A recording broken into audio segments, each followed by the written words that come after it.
Hello, my name is Dr. Gary Sinclair. I'm the Programme Chair of Business Studies International. Unfortunately, we can't have the Spring Open Day this year, but I thought I'd do the next best thing of presenting you the details of the programme and to, I suppose, preempt some of the questions that you have about the programme. You'll see contact details at the end of the presentation for any questions that you may have. So please feel free to contact our office at any time if you have any questions. I'll get into the detail now. So I suppose the first thing to ask is, the first question that's often asked to me is why this degree? This is the question that students, whether you're in 5th year or 6th year, maybe even earlier, are considering when they look at programs like this. So I'm presuming if you're looking at this particular degree, you're looking at other business studies degrees, whether that's general business, whether that's our marketing degrees, finance degrees, etc. And so the commonalities in terms of all those our degrees are that we are accredited to AASCB accreditation for all our degrees, which means essentially that we're in the top 5% of business schools in the world. So we're very proud of that. Also, what you'll hear about is the excellent teaching staff and lecturing staff that we have, how great our research is and how great our ties with industry are. So regardless of what degree that you pick in our business school, you're going to be benefiting from all these different levels of expertise and all these different resources that go into all of the degrees. So I suppose the question is what makes business studies international different? Well, the main difference that it has really is that Business Studies International essentially is a double major. Okay, so as you can see from the quotes here from Louise Phelan, a Vice President of PayPal, language skills are in big demand in Ireland. And so language skills are in big demand, obviously, because of the amount of industry that's come into the country, because of the connections with the EU, because of connections with places like China, etc. And I suppose the main point is where we're a gateway to Europe. But as Louise identifies here, there's a big deficiency in languages. So in terms of how much we're bringing actually the language expertise of others outside of Ireland into employment rather than benefiting from potential graduates here. So the issue of languages has always been an issue. So that will put you in an advantage over other graduates, regardless, before we get to even talking about the business aspects of it. As you can see here, it's only 2 to 3% of students will actually major in any form of language at 3rd level, which is very small compared to other countries. However, what puts you even in an even more unique position by doing this degree is that you'll also have the business elements to go along with the language elements. So you're putting yourself in a very competitive position when it comes to employers when you graduate here. And that's well less than 1% who would have that double major. So a bit about the program and what it actually is. As I said, it's a double major. In reality, in terms of hours, contact hours in class and modules that you'll do, it works out approximately at 2/3 business subjects and 1/3 language. I will state though that what tends to happen with the language modules is that you'll tend to put more hours in them, outside of contact hours. So there tends to be, maybe it's probably more of a 50-50 split in reality if you're to break it down in terms of the amount of hours you put into each topic. So this program, just another couple of notes on it. Essentially this comes from industry demand, what we talked about in terms of languages, but also in terms of having an international focus on business, and to come from a degree that has that integration of both, and it particularly focuses on the changing business world from an international perspective. So what are the requirements to get in? Again, I'm kind of preempting likely questions you may have. Now, the points kind of tend to change from year to year, but they generally tend to be about between 430 and 460. Apart from the general requirements you need for mathematics and English to get into DCU, you also need to have a minimum of H4 in a language other than English and Irish. Okay, and you select your language on entry. You don't do that in the CAO. Okay, so for example, Often students ask me, I studied, say, French in school at secondary level with a Leaving Cert for 5 years. I wouldn't mind trying a different language. And you have the option of taking, say, beginners German or beginners Spanish or beginners Japanese and Chinese, if that is the case, but you only have to demonstrate the language skill in the Leaving Cert by getting H4 in a language other than English or Irish to take on one of these subjects, apart from French, where essentially we don't have a beginner's level there. It's intermediate level we begin with. So often we get students who, say, for example, might try out a different language like Japanese or German in the first couple of weeks, and they maybe change their mind and go back to the language that they're familiar with, or maybe even vice versa. It might happen. So like students have room to change their mind here, and we will work with them with our language staff to make sure that they get the appropriate level that they need. Yeah, so just a small bit about the structure of the program. It's a 4-year degree program, and as you could see in the previous slide, these are the types of languages that you can choose from. And remember, you can choose only one language because it's quite a significant amount of time will go into the language, so you don't really have the option of doing two. In your 3rd year, you'll go on a year abroad with one of our world-class partners in exchange in either Europe, Japan, or China. Now, where you go is based obviously on what language you do. So obviously Chinese or Japanese are going to Japan and China.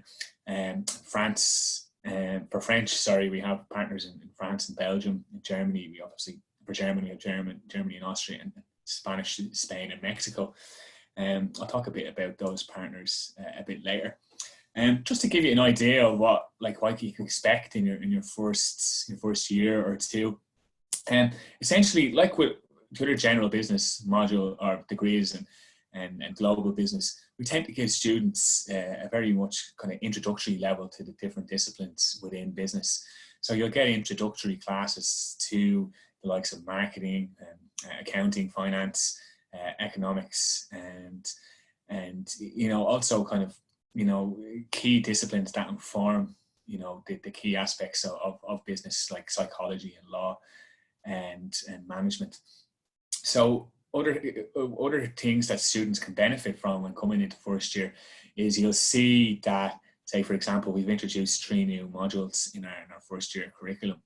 One that very much focuses on the idea of critical thinking, one that focuses on entrepreneurship, and one that focuses on a general introduction to what business is, and we call that Business 101. So as you'll see, as you progress through the years, that you'll start to become a bit more specialized, and students will start to focus on particular disciplines that they're strong in or that they have the most interests in, usually both. So in year 1, as I've said here, kind of jumped the gun with this slide. Emphasis on a broad introduction to all aspects of business, and we have the new modules that have come in as well. Yeah, so just a quick note on some of the partners. Obviously, I can share this slideshow and put with our communications team and put it on the website. But you'll see here that the amount of different partners that we have for each language track.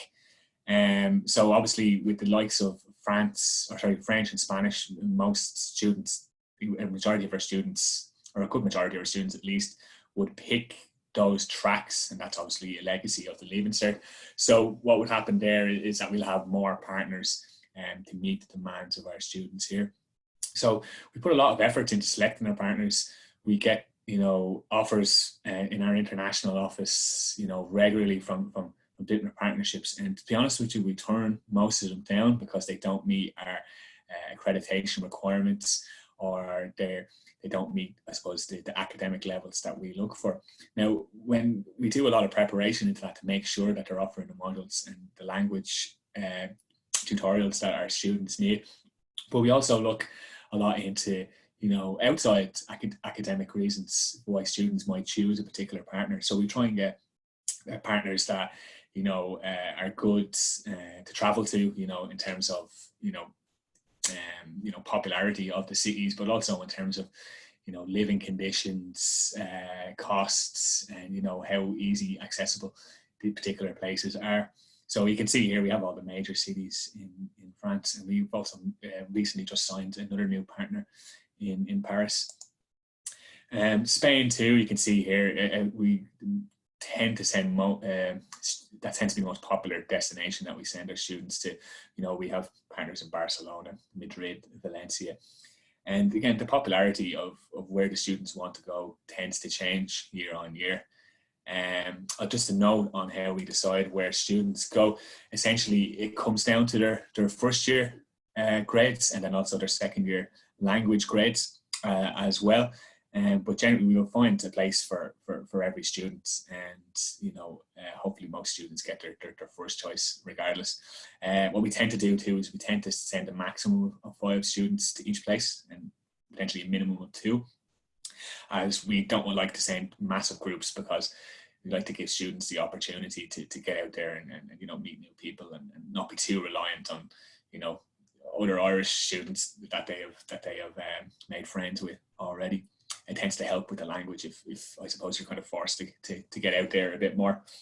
Other aspects of the year abroad they need to be aware of in all countries is that a large proportion excuse me, a large proportion of the modules that students do you know, will be in the host university's language, and that's a criteria that we put a lot of emphasis on.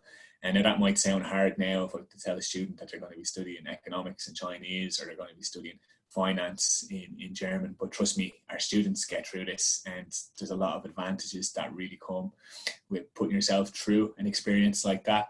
I can't tell you the difference between students when they come back from the year abroad. It's not just the academic skills that they develop, but also, you know, communication, you know, communication skills. There's some kind of added sense of maturity through, you know, going through something that's very, you know, I suppose difficult on paper to do, especially I suppose when you're 19 or 20, when you're going away to live in a different country, possibly for the first time.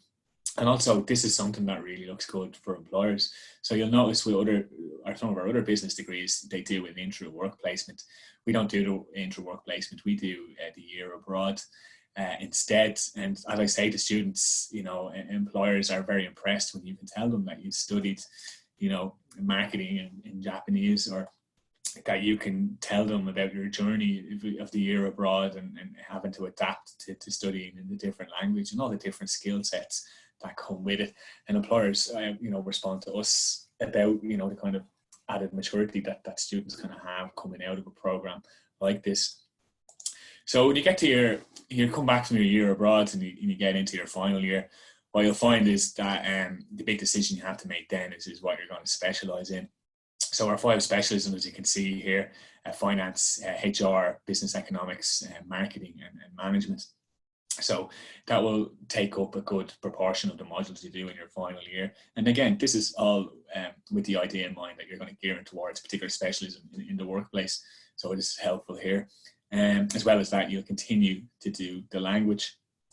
Now, just to give you an example of some of the modules that are exclusively for Business Studies International students, one of our final year modules, Global Virtual Teams, which is only 2 or 3 years old now, but already an award-winning module, involves students working together in teams with individuals from some of our partner universities that I just mentioned there in Spain, Germany, France, etc., but also other countries like Poland and Czech Republic.